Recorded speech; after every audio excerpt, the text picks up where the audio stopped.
네, 출애굽기 50번째 시간이고요. 제목은 은혜 받은 피조물. 출애굽기 14장 17절에서 23절까지 보겠습니다. 출애굽기 14장 17절에서 23절까지 같이 읽겠습니다. 시작. 내가 애굽 사람들의 마음을 완악하게 한 것인즉 그들이 그 뒤를 따라 들어갈 것이라. 내가 바로와 그의 모든 군대와 그의 병거와 마병으로 말미암아 영광을 얻으리니 내가 바로와 그의 병거와 마병으로 말미암아 영광을 얻을 때에야 애굽 사람들이 나를 여호와인 줄 알리라 하시더니 이스라엘 진 앞에 가던 하나님의 사자가 그들의 뒤로 옮겨가매 구름 기둥도 앞으로 그 뒤로 옮겨 애굽 진과 이스라엘 진 사이에 이르러 서니 저쪽에는 구름과 흑암이 있고 이쪽에는 밤이 밝음으로 밤새도록 저쪽이 이쪽에 가까이 못하였더라. 모세가 바다 위로 손을 내밀매 여호와께서 큰 동풍이 밤새도록 바닷물을 물러가게 하시니 물이 갈라져 바다가 마른 땅이 된지라. 이스라엘 자손이 바다 가운데를 육지로 걸어가고 물은 그들의 좌우에 벽이 되니 애굽 사람들과 바로의 말들 병거들과 그 마병들이 다 그 뒤에 뒤를 추적하여 바다 가운데로 들어오는지라. 아멘. 네, 계속해서 이제 말씀을 드리지만 홍해를 건넌다는 것은 구원을 상징하고 있는 예표라고 할 수 있습니다. 즉 예수님께서 십자가에 달려서 돌아가심으로 구원의 길이 열리게 되는 내용을 홍해바다 이 도하 사건으로 미리 표현하고 계신 겁니다.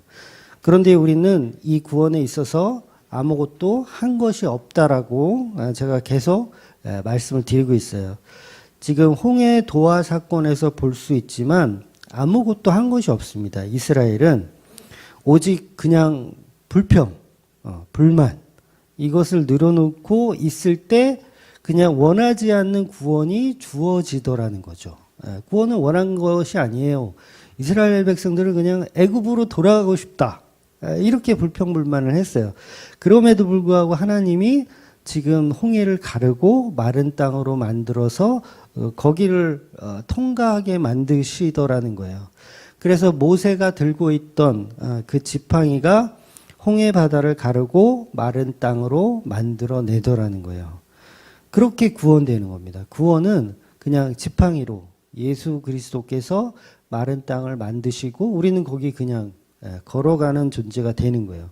그래서 복음이 이렇게 심플하고 너무너무 쉬워요. 뭐 다른 게 없어요. 군더더기가 있으면 그 다 이단이에요. 군더더기가 없어요. 아주 심플해요. 그래서 구원의 개념 자체가 예수께서 가시는 길을 우리는 그냥 따라가는 개념이에요. 그러니까 요단강을 건널 때 지금은 우리가 홍해바다 건너는 걸 보고 있지만 요단강을 또 건너는 사건이 있어요. 그때도 이제 그 요단강이 범람할 정도로 굉장히 물이 많았던 때인데 그때도 요단강을 건넜습니다. 근데 요단강을 건널 때도 뭐가 먼저 들어가서 건너냐면 언약궤가 먼저 들어가서 건너요. 그럼 우리는 뭐 하는 거죠? 그러면 언약궤가 먼저 들어가서 건너면 우리는 언약궤 들고 있는 짐꾼이에요. 짐꾼. 이제 제사장들이 이제 그 언약궤를 들고 건너는데 우리도 이제 짐꾼의 개념으로 제사장이 들어가니까 따라 들어가는 개념보다는 언약궤가 들어가니까 그 언약궤를 짊어지고 가는 사람으로서 그 영광을 같이 누리는 개념이라는 거죠.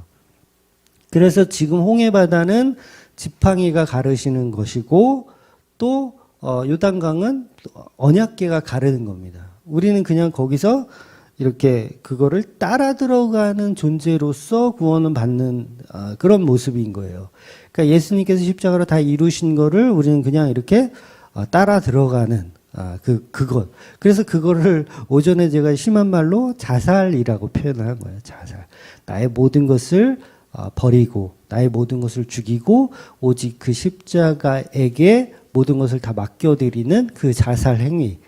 그렇게 들어가는 것이 바로 구원이라는 겁니다.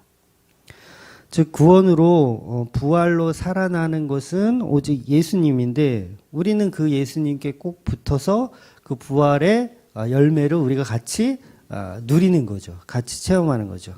그래서 하나님이 살리시는 구원은 십자가에 죽으신 예수를 살리는 개념이고 우리를 살리는 개념이 아니라 예수님을 살리는 개념. 예수님을 살리면 우리는 거기에 붙어 있다가 거기 짐꾼으로 있다가 덩달아 덤으로 구원받는 개념이에요.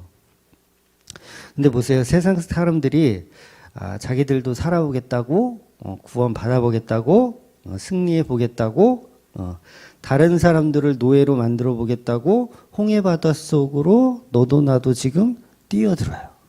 여기서 중요한 게 뭐냐면 마른 땅을 건너는데 이스라엘만 마른 땅을 밟는 게 아니에요. 애국 군사들도 마른 땅을 밟아요. 이게 되게 굉장히 아이러니한 일인데 왜 하나님께서는 처음부터 막으시지 왜 마른 땅을 그들도 구원이 없는 자들도 마른 땅을 걷게 하시나? 그 이유가 다 있는 거예요. 그 이유는 심판을 위해서 마른 땅을 걷게 하신다는 거예요. 그러니까 마른 땅을 걷는 건 구원받는 자나 구원 못 받는 자나 동일하다는 거예요.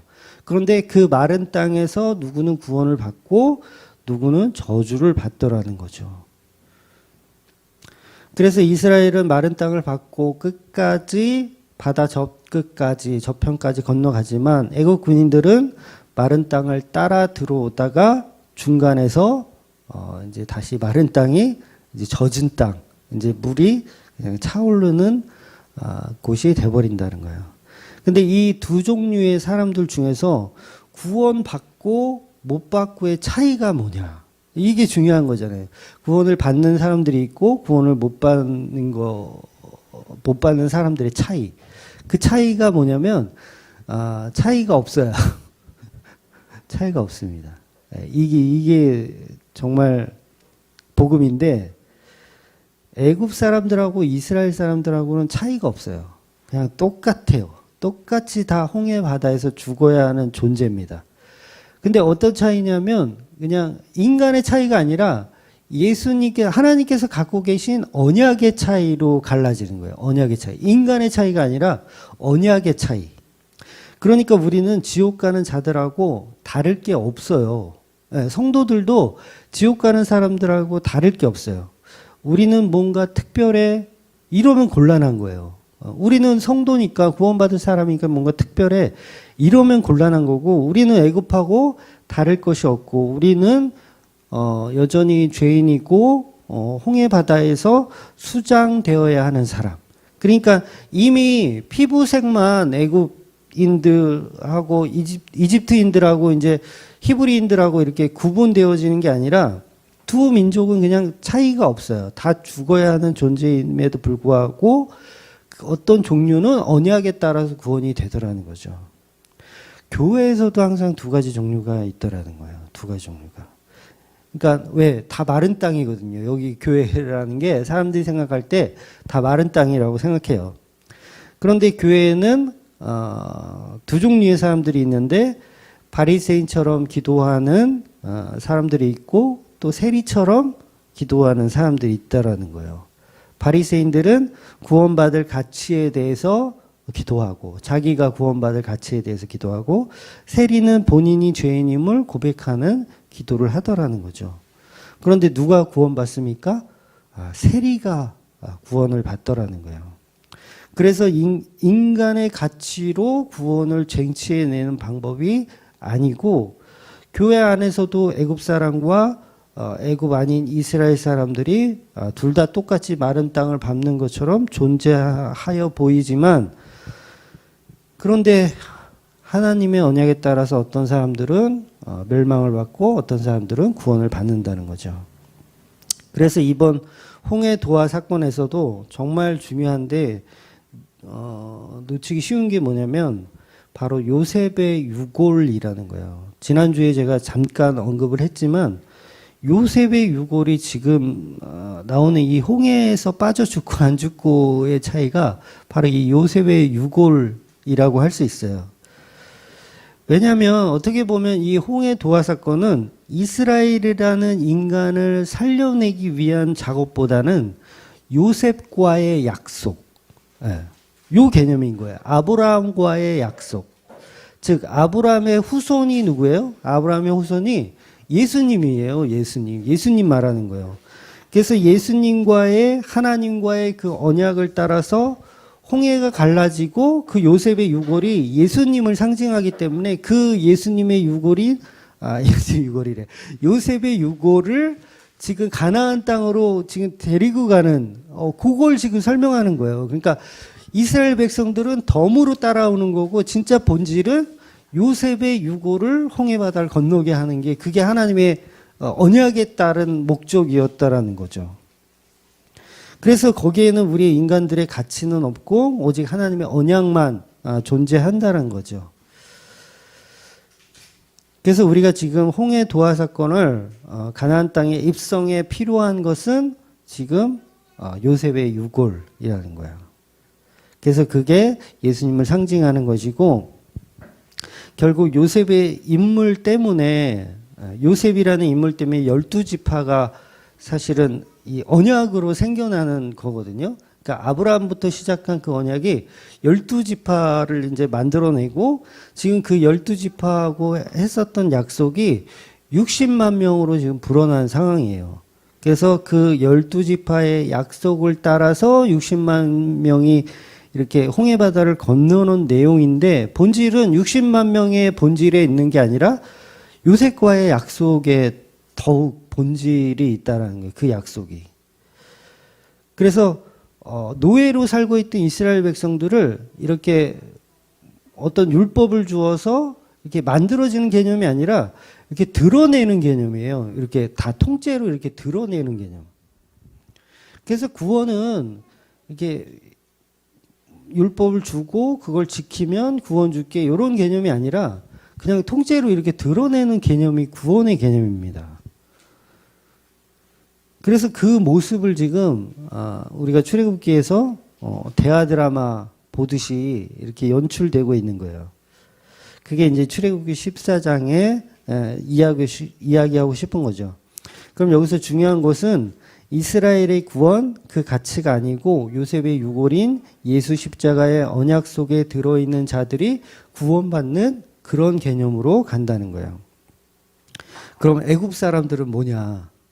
애굽 사람들은 요셉의 유골과 전혀 상관없는 사람들이기 때문에 죽는 거예요.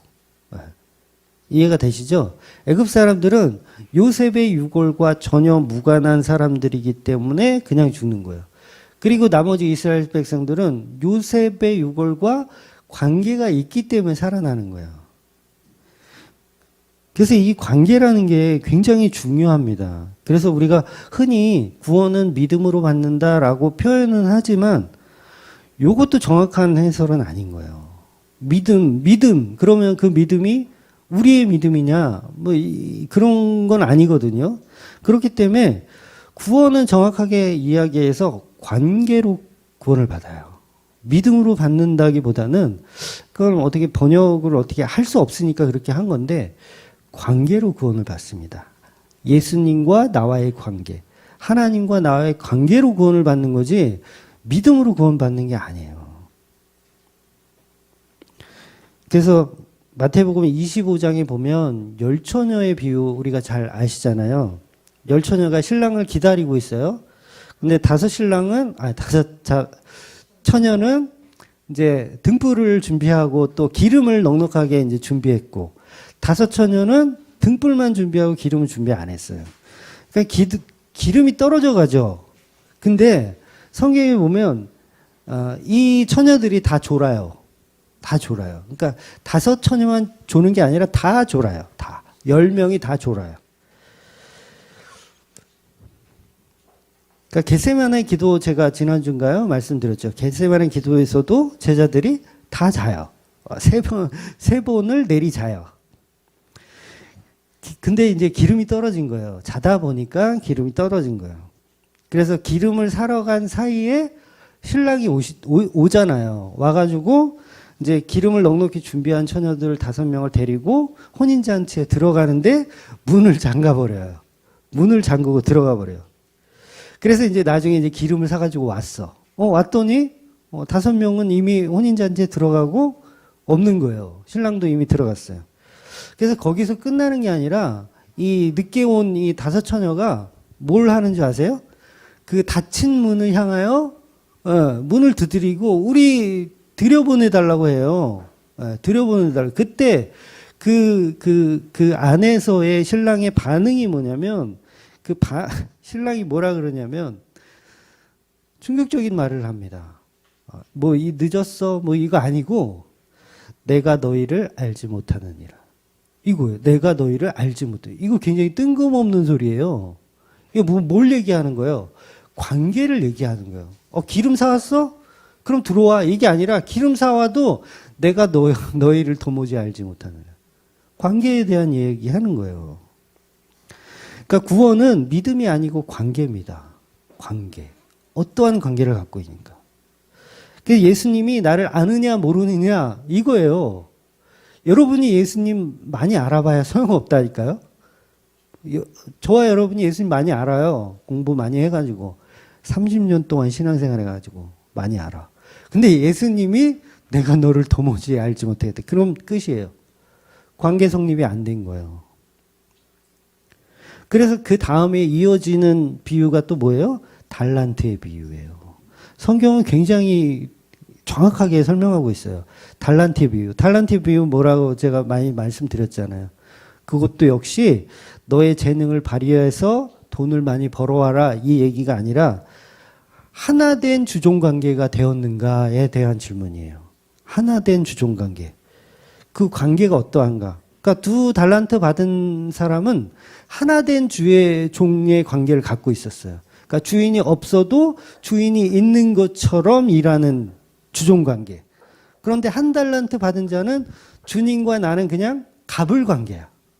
주인이 떠나면 내 눈에 사라지면 나하고는 전혀 상관없는 그냥 주종관계. 그런 주종관계. 갑질이나 하는 그런 주종관계. 그러니까 그것을 예수님께서 지적하면서 계산적으로만 생각했던 1달란트 받은 자는 결국 구원이 없다라고 설명하는 거예요. 그 얘기는 뭐냐면 구원은 관계를 통해서 맺어진다는 거예요. 그러니까 이스라엘과 애국과 어떤 차이가 있냐면 이스라엘은 요셉의 유골과 관계가 있는 사람들이라는 거예요. 애국은 무관한 사람들인 거예요. 그래서 이집트인들도 마른 땅을 밟기는 하지만 그건 뭐예요? 복음을 흉내내는 거예요. 예수 믿는 척 흉내내는 거예요. 교회 다니면서 열심히 헌금하고 11조 바치고 주일 성수하고 새벽기도 아무리 해도 예수님과 무관하기 때문에 교회 다녀도 그냥 죽는 거예요. 결국 교회가 구원의 방주가 아니고 무덤이 되는 거예요. 그런 분들한테는 교회가 무덤이 되는 거예요. 저와 여러분이 교회 다녀서 지옥 가게 되는 거예요. 교회를 다녀서 지옥 가게 되는 거예요. 왜? 거기가 마른 땅이거든요. 마른 땅. 나를 구원해 줄 마른 땅. 그러니까 인간이 만들어 놓은 마른 땅은 결국 우리의 착각이었더라는 거죠. 그래서 인간이 잘 살아보자라고 만든 교회라는 곳을 만들어서 인간이 잘 살아보자 이렇게 노력하는 건 거기가 특급 열차, 지옥 가는 특급 열차를 타고 계신 거예요. 그러니까 저한테 이제 간혹 그런 분들 있잖아요. 뭐 축복기도 해주세요. 뭐 이렇게 신방, 축복, 신방 뭐 이런 거 기필코 하지 않는 이유가 그거 하는 순간 교회가 지옥되는 거예요. 이해가 되세요? 그거 하는 순간 교회가 지옥되는 거예요. 그게 이제 애굽인들이 마른 땅을 걷고 있는 거나 마찬가지인 거예요. 어떤 이에게는 마른 땅 구원이지만 언약이 없는 자들에겐 그 마른 땅은 무덤이 될 수밖에 없습니다. 그래서 말과 병거탄 사람들이 수장되듯이 마른 땅을 밟는 어떤 흉내내는 사람들은 다 지옥을 가게 되는 거예요. 거기에는 인간들의 선한 가치가 전혀 필요가 없어요. 착한 애굽인 소용없어요. 나쁜 애굽인 소용없어요. 요셉의 유골과 무관하기 때문에 그냥 마른 땅에서 수장되어서 죽는 겁니다. 이스라엘도 마찬가지죠. 착한 이스라엘, 나쁜 이스라엘 이런 개념이 성립이 안 돼요. 그냥 언약을 따라서 구원받는 겁니다. 그래서 언약이 없으면 그냥 죽는 곳이고 언약이 있으면 사는 겁니다. 십자가 있으면 천국이고 십자가 없으면 지옥이에요. 네. 그래서 우리가 율법을 통해서 회개하고 성화되고 바른 삶을 지향해서 구원받는 개념은 전부 거짓말이라고 해도 됩니다. 아니 해도 되는 게 아니라 거짓말이에요. 다 거짓말이에요. 그것은 마른 땅을 걷는 흉내를 내는 것에 불과합니다. 십자가와 전혀 무관한 마른 땅을 걸어서 그냥 거기를 무덤으로 만드는 거예요. 무덤으로. 여러분 아담과 하와가 천국 갔나요? 지옥 갔나요? 아담과 하와가? 천국 갔죠? 천국 갔어요. 어떻게 알 수 있냐면 가죽옷을 입혀주셨다는 것에서 우리가 알 수 있어요. 가죽옷을 입혀주셨다는 것은 어떤 짐승의 죽은 양으로 표현하자면 어린 그 가죽옷을 벗겨낸 양, 그 양은 죽었겠죠. 그 양이 죽음으로 인해서 대속의 역사를 설명하고 있는 거예요. 그래서 죄인인 아담과 하와는 하나님의 은혜로 양의 죽음으로 대신해서 구원을 받는 개념이에요. 그럼 보세요.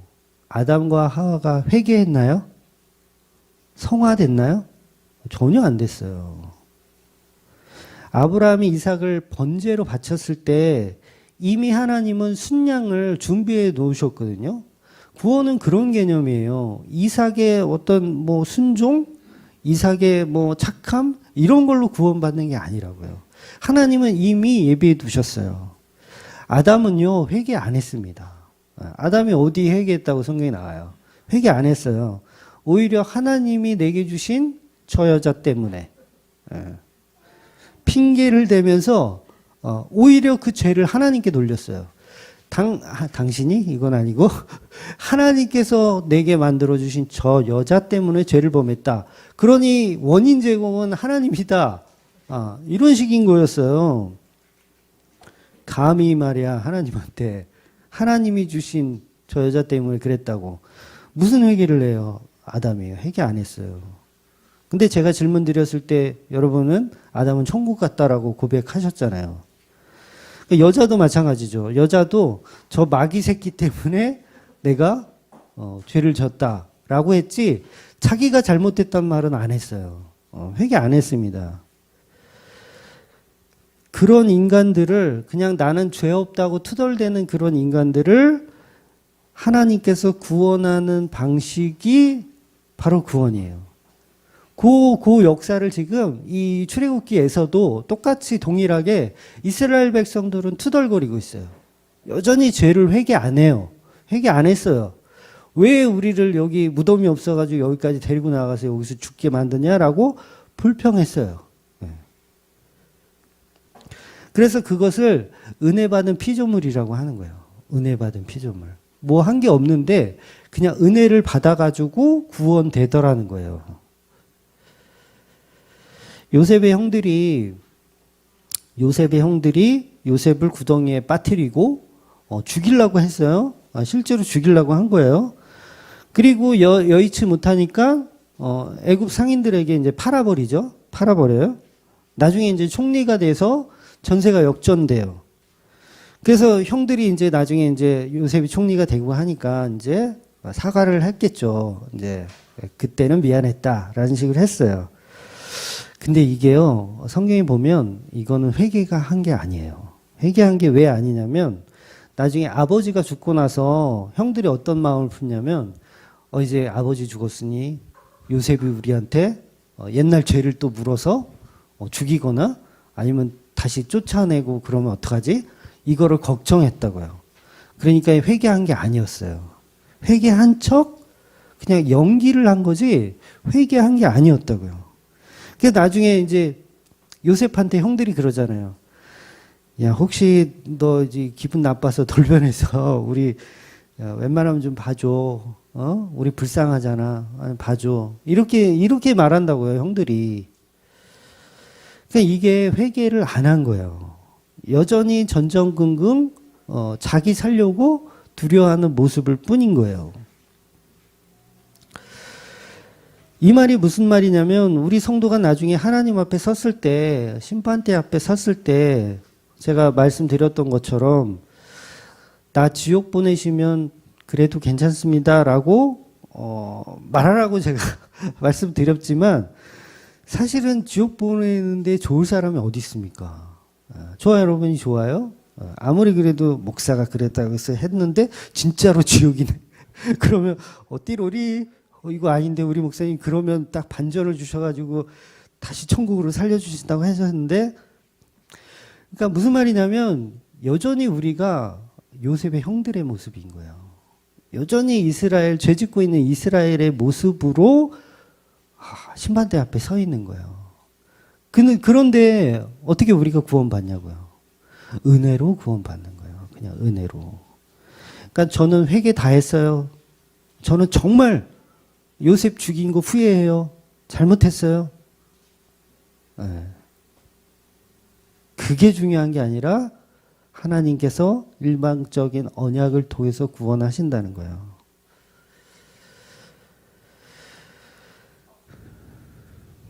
그래서 구원은 인간의 회개에서 쟁취해내는 개념이 아닌 겁니다.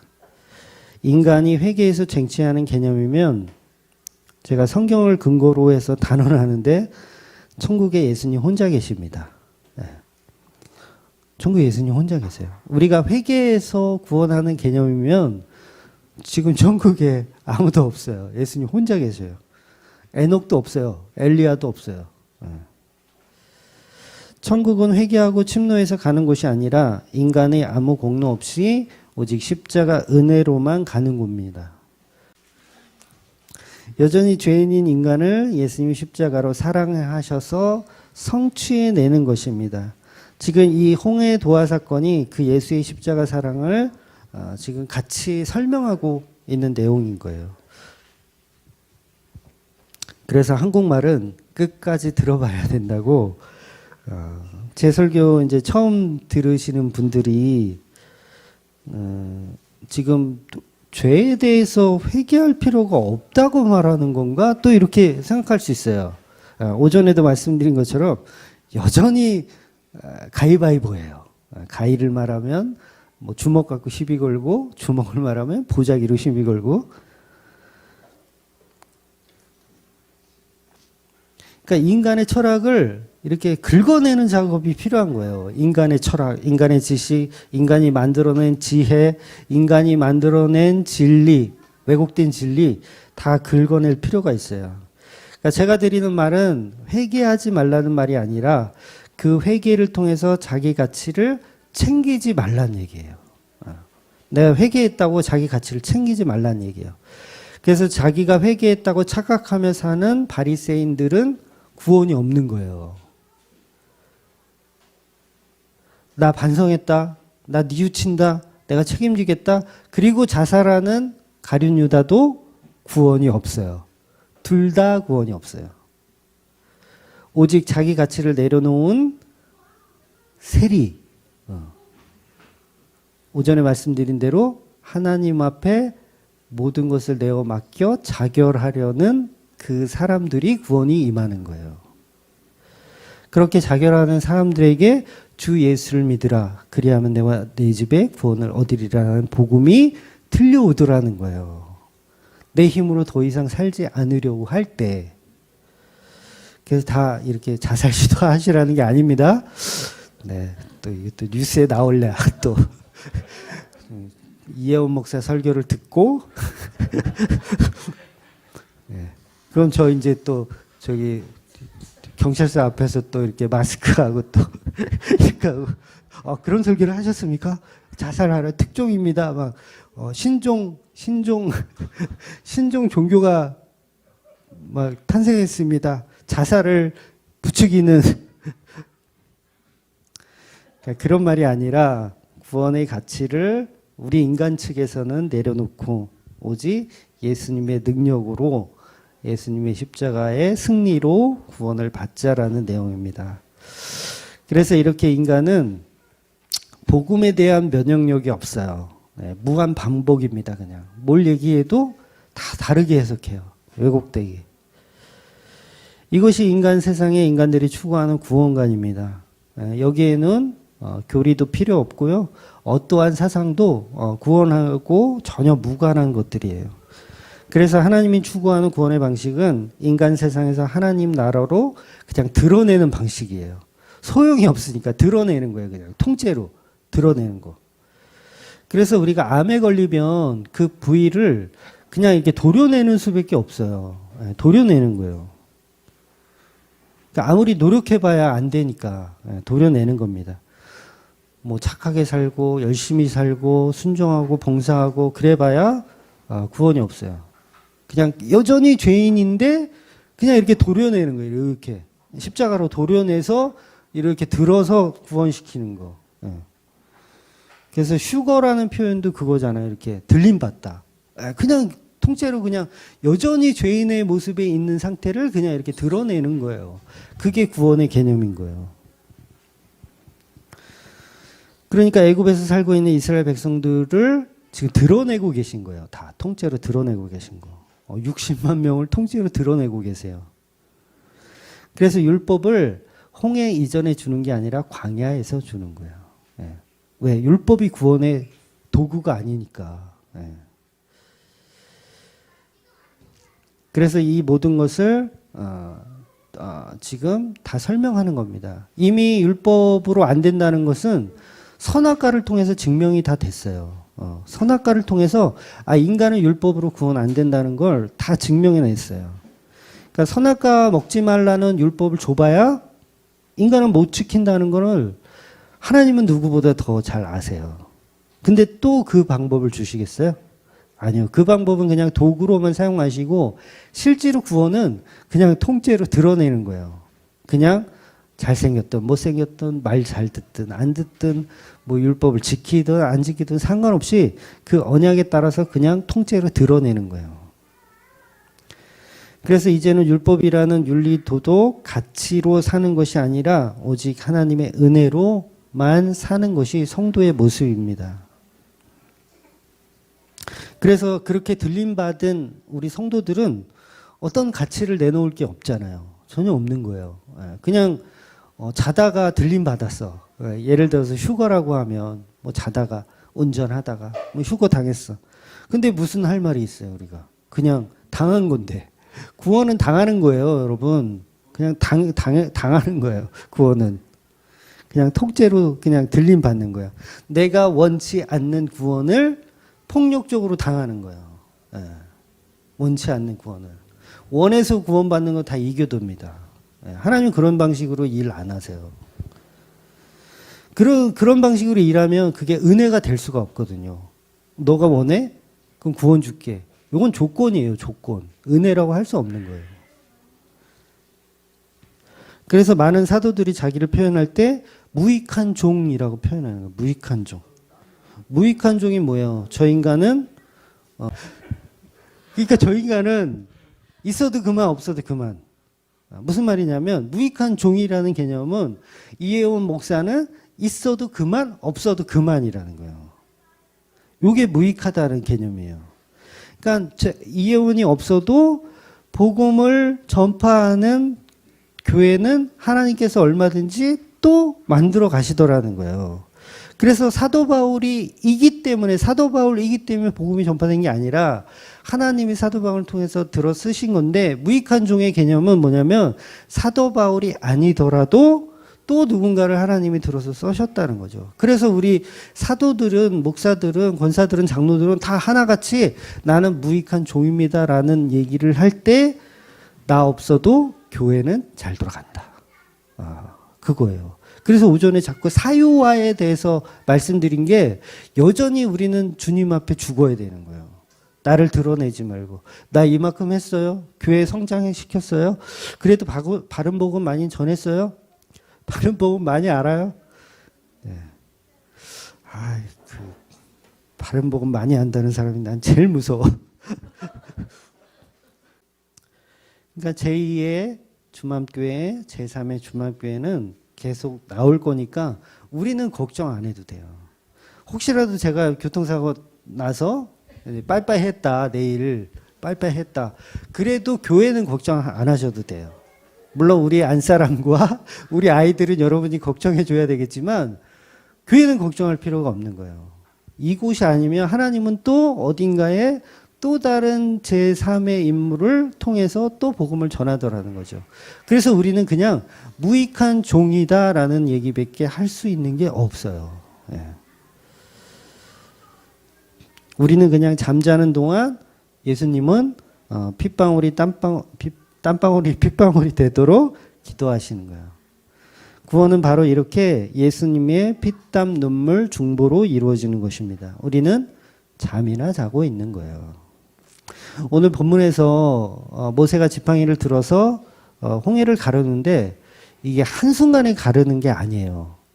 이제 그렇게 생각하시는 분이 있어요. 영화나 애니메이션 보면 막 모세가 지팡이를 딱 하니까는 홍해가 그냥 쫙 하고 갈라지는데 쫙 하고 갈라지는 건 거짓말입니다. 쫙 하고 갈라진 게 아니라 밤새도록 동풍이 불어 홍해가 갈라지더라. 이렇게 성경은 표현하고 있어요. 그래서 본문 제가 읽어드릴게요. 14장 21절 보면 모세가 바다 위로 손을 내밀매 여호와께서 큰 동풍이 밤새도록 바닷물을 물러가게 하시니 물이 갈라져 바다가 마른 땅이 된지라. 여러분 한 번에 갈라진 게 아니에요. 그러면 밤새도록 갈라졌는데 왜 하나님이 이런 방법을 선택하셨을까? 이유는 딱 하나예요. 예수님 표현하려고. 예수님이 겟세마네 기도회에서 밤새도록 기도하신 그 사건을 표현하시려고 하는 거예요. 그때 인간들은 뭐 했냐면 그냥 두려워 떨고 잠이나 쳐 자고 그냥 어떻게 하면 애굽으로 돌아갈까 그 생각만 하고 있어요. 원망 불평. 그러니까 인간은 아무것도 한 게 없어요. 십자가에. 겟세마네 기도에서 인간은 아무것도 한 게 없고 홍해를 가를 때도 인간은 아무것도 한 게 없어요. 오직 그 십자가의 능력으로 예수 그리스도의 능력으로만 했다라는 것을 보여주기 위해서 밤새 동풍이 부는 거예요. 그리고 예수님이 십자가의 길을 이제 하나님께 응답을 받으시고 겟세마네 기도에서 응답을 받으시고 내려오셔가지고 보니까 애들이 다 자고 있어요. 그래서 야 됐다 이제 마음 놓고 편히 자라 해놓고서 또 뭐라고 하시냐면 이제 가자. 아니 방금 자자고 해놓고서 자라고 해놓고서 이제 가자. 나를 팔러 온 군인들이 이제 우리 앞에 왔으니까 이제 가자. 어딜 가자는 거예요? 죽으러 가자는 거예요 이제. 그 죽으러 가자는 그게 어디예요? 마른 땅 이제 걸어가자 그 얘기하는 거예요. 마른 땅. 홍해를 내가 다 갈라놨으니 십자가라는 저주의 바다를 내가 다 갈라놨고 내가 하나님께 응답까지 다 받았으니 이제 일어나서 그 마른 땅 건너가자 그 얘기 하시는 거예요. 그래서 12 제자가 십자가의 길을 이제 걷기 시작하는 거예요. 그때부터. 근데 어때요? 여전히 12 제자도 마찬가지고 애굽 사람들도 마찬가지고 그거를 흉내내려고 하는 거예요. 그래서 어떻게 하냐면 따라 들어가요. 애굽 사람들이 이스라엘들이 건너가는 그 마른 땅을 따라 들어갑니다. 그래서 저와 여러분이 예수를 믿는다는 것은 그 저주의 바닷속으로 십자가만 믿고 따라 들어가는 거예요. 십자가만 믿고. 그곳에는 인간의 어떤 가치도 없고 은혜만을 의지해서 걸어가는 곳입니다. 이 세상이 다 그 구조예요. 이 세상이 다 그 구조. 홍해바다를 건널 때 내 가치를 치장하고 있으면 빠져 죽는 거예요. 네. 그러니까 내가 갖고 있는 병거, 말, 뭐 창, 칼 이게 뭐예요? 다 나를 위한 도구들이잖아요. 그거 갖고 있으면 그냥 다 죽는 거예요. 천지창조에서도 이제 마른 땅을 드러나게 하시잖아요. 천지창조에서. 그러니까 저주의 바다가 쌓여 있을 때는 하나님이 이제 닭이 알을 품듯이 수면 위를 운행하세요. 수면 위를 운행하셔서 그리고 셋째 날 보면 둘째 날 이제 궁창을 만드시고 셋째 날 보면 그 감추인 땅이 바다로 덮여 있던 그 땅이 이제 묻이 드러나게 돼요. 셋째 날 되면. 그때 하나님 뭐라 그러시냐면 토부라고 말씀하세요. 하나님 보시기에 좋았더라. 근데 지금 홍해 바다를 지금 갈라서 마른 땅을 보이게 하셨잖아요. 이게 뭐냐면 이게 토부예요. 토부. 이게 토부. 하나님의 보시기에 좋았더라. 즉 마른 땅이 드러난다는 것은 바로 예수님의 십자가의 역사를 이야기하는 것이고, 그게 이미 창세기에 나와 있는 미리 심어놓은 역사의 개념인 거예요. 천지창조 자체가 십자가를 표현하는 내용입니다. 예, 다른 게 없어요. 인간을 위해 창조했다? 그거 다 헛소리고, 인간을 위해서 창조한 게 아니라 예수님의 십자가를 표현하기 위해서 창조한 거예요. 모든 것은 다 하나님의 작정으로 그렇게 이루어진 거대한 세트인 거예요. 그래서 하나님이 궁창을 만드실 때 궁창이 뭡니까? 하늘 위의 물, 하늘 아래 물이에요. 그래서 하늘 위의 물은 노아의 홍수 때 쏟아져 내리는 거고요. 하늘 아래의 물은 바다를 얘기하는 거예요. 그래서 그 바다를 만드셨던 둘째 날은 아이러니하게도 하나님이 보시기에 좋았더라는 말이 없어요. 예. 하나님이 좋아하셨던 말이 없어요. 왜? 바다는 저주거든요. 그 저주의 바다가 갈라져야 이제 하나님 보시기에 좋은 거예요. 그래서 셋째 날 그걸 갈랐을 때 하나님 보시기에 좋았더라를 2번이나 말씀하세요. 둘째 날은 한 번도 없었는데 셋째 날은 하나님의 보시기에 좋았더란 말이 2번이나 들어가 있어요. 전부 예수님에 의해 갈라진 홍해 바다를 설명하고 있는 거예요. 너무 놀라워요. 성경은 딱딱 들어맞아요. 예. 그래서 모든 것은 다 예수 그리스도의 십자가로 다 모아지는 겁니다. 그래서 하나님이 보시기에 좋았었던 그 본질은, 그렇잖아요. 세상 사람들이 또 성경을 조금 아는 사람들이 생각할 때 하나님이 세상을 사랑하는데 그 세상의 중심을 인간으로 둔다고요. 그러니까 하나님이 인간들을 사랑한다라고 보잖아요. 그럼 하나님이 인간을 보시기에 좋았더라로 보잖아요. 그러면 둘째 날, 셋째 날, 넷째 날, 다섯째 날에 좋았더라라는 단어가 들어가면 안 되는 거예요. 개념을 이해하세요? 네. 좋았더라라는 말이 들어있으면 안 된다고요. 무조건 여섯째 날 인간 만들었을 때 비로소 하나님이 보시기에 좋았더라, 이 말이 있으면 맞아요. 그러면 인간의 가치가 있는 게 맞아요. 근데 하나님 보시기에 좋았더란 말은 계속 나오잖아요. 계속. 둘째 날만 빼고 계속 나오잖아요. 이 말은 뭐냐면 하나님이 보시기에 좋았더라의 그 대상은 인간이 아니고 오직 예수 그리스도의 십자가라는 거예요. 그래서 첫째 날 빛을 만드는 것도 그 빛은 예수를 상징하는 거고, 둘째 날은 저주를 상징하기 때문에 그때는 하나님 보시기에 좋았더라가 없어야 되고, 궁창의 위아래 궁창이니까 없어야 되고, 셋째 날부터 홍해바다를 가르시고 요단강을 가르시는 구원의 역사, 예수 그리스도의 돌풍을 설명하기 위해서 그 모습이 보여지니까 하나님 보시기에 좋았더라가 2번이나 기록되고, 그 이후에도 계속 하나님의 보시기에 좋았더라가 계속 등장하는 거예요. 이 얘기는 뭐냐면 천지창조 자체가 예수 그리스도를 위해서, 예수 그리스도에 의해서 만들어졌다는 거예요. 그래서 우리는 우리의 인간의 구원은 우리가 주인공이 아니라 예수가 주인공이에요. 예수 그리스도가 이 땅에서 십자가에 달려서 죽으셔서 누가 살려주세요? 하나님이 살려주시는 거잖아요. 하나님이 살려주세요. 물론 예수님이 하나님과 같은 분이시니까 스스로 살아났다 해도 틀린 말은 아니에요. 스스로 살아난 것인 거랑 마찬가지예요. 그런 것처럼 우리는 그 예수 그리스도의 삶과 죽음을 통해서 그 역사 안에 끼어 들어가는 거예요. 끼어 들어가는 거. 그러니까 나의 이것들은 버리고 다 자결하고 예수 그리스도에게 뛰어 들어가는 거. 그래서 예수 그리스도가 마치 자석처럼 우리를 끌어당기는 거예요. 어디로? 십자가로 끌어당기는 거예요. 홍해 바다로 끌어당기는 거예요. 우리는 멋 모르고 따라왔어요. 지금 젖과 꿀이 흐르는 가나안 땅을 데려다 준다니 어쩌니 이 사기를 듣고 모세의 이 사기를 듣고 따라왔더니 홍해 바다에 빠뜨려 죽인대. 근데 우리는 거기에 우리의 존재와 상관없이 우리의 의지와 상관없이 그냥 끌려 들어가는 거예요. 그걸 구원이라고 얘기하는 거예요. 그걸 들림 받았다라고 표현하고 그걸 우리가 구원 받았다라고 표현하는 거예요. 그러니까 영문이 없는 거죠, 우리는. 이거 뭐냐? 도대체 나를 왜 구원했냐? 이거예요, 이거. 성도는 그거예요. 그걸로 사는 거예요. 아, 이거 도저히 난 궁금해서 못 살겠어.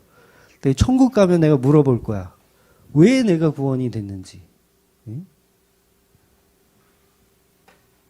그래서 그 은혜로 사는 겁니다. 왜 그런지는 없어요. 그냥 예수 그리스도와의 관계. 나는 예수님을 잘 모르는데 예수님이 나를 안대요. 이해가 되세요? 나는 예수님 잘 몰라. 솔직히 목사님이 아무리 얘기해도 그분이 나하고 무슨 관계지? 아, 내 믿음이 있는 건가? 막 흔들려. 어쩔 때는 하나님이 있나?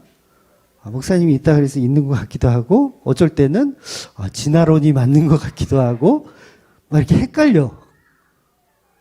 그게 맞아요.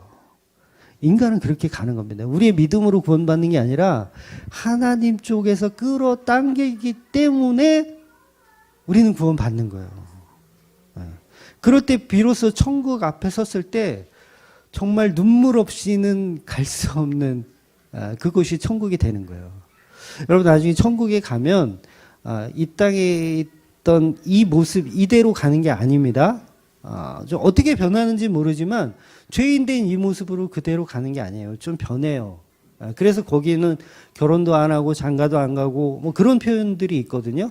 변하긴 변해요. 그래서 거기는 이런 설교는 웬만하면 안 해야 되는데 좀 이해하고 들으세요. 편집할 수도 있어요. 이해하고 들으세요.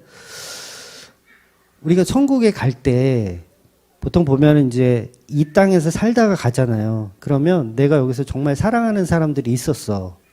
근데 그 사람들은 구원을 못 받았어. 내가 판단할 때. 그럼 과연 그 천국이 기쁠 수 있느냐는 거예요. 그런 생각 해보셨어요? 기쁠 수 있느냐? 근데 거기는 그 천국은 어떤 곳이냐면 우리가 생각하고 상상하는 것 이상으로 정신을 빼앗기는 곳이에요. 이 개념을 이해하셔야 돼요. 이 땅에서 아무리 좋고 즐거운 것이 내가 간직하고 있다고 하더라도 그 천국에는 그 모든 것을 다 빼앗기게 된다고요. 다 구속되는 거예요. 다 구속돼요. 그러니까 여전히 내가 천국 가면서도 누군가를 걱정해. 내 아들 구원받아야 되는데, 내 딸 구원받아야 되는데, 이게 뭐예요? 여전히 내 가치를 가지고 있는 거예요. 이해가 되세요? 이 땅의 가치를 여전히 내가 갖고 있는 거라고요. 그래서 하나님이 죽여버리시는 거예요, 그냥. 그 가치까지도 다 죽여버리시고 완전히 변화된 모습으로 천국에 들어가는 개념이에요. 그래서 우리는 거기에 완전히, 이런 표현 그렇지만 완전 유린당하는 거예요. 천국은 완전히 우리가 유린당해서 들어가는 곳이에요. 우리의 생각과 의지까지도 다 세팅돼요, 다시. 그래서 천국은 놀라운 곳이고 천국은 우리가 사모해서 갈 수 있는 곳도 아니에요. 그냥 하나님의 전적 은혜로 가는 곳입니다. 은혜로 가는데 그 은혜 받은 그곳이 우리가 상상할 수 있는 수준의 곳이 아닙니다. 지옥도 마찬가지예요. 우리가 상상할 수 있는 수준의 곳이 아니에요. 천국은 우리가 상상한 것 이상으로 하나님의 은혜가 넘치는 곳입니다. 그래서 그 은혜를 누리면서 사셔야 돼요. 걱정, 근심 우리를 쓰러뜨리지 못합니다. 그 은혜로 사시는 저와 여러분 되시기를 주의 이름으로 축원드립니다. 아멘.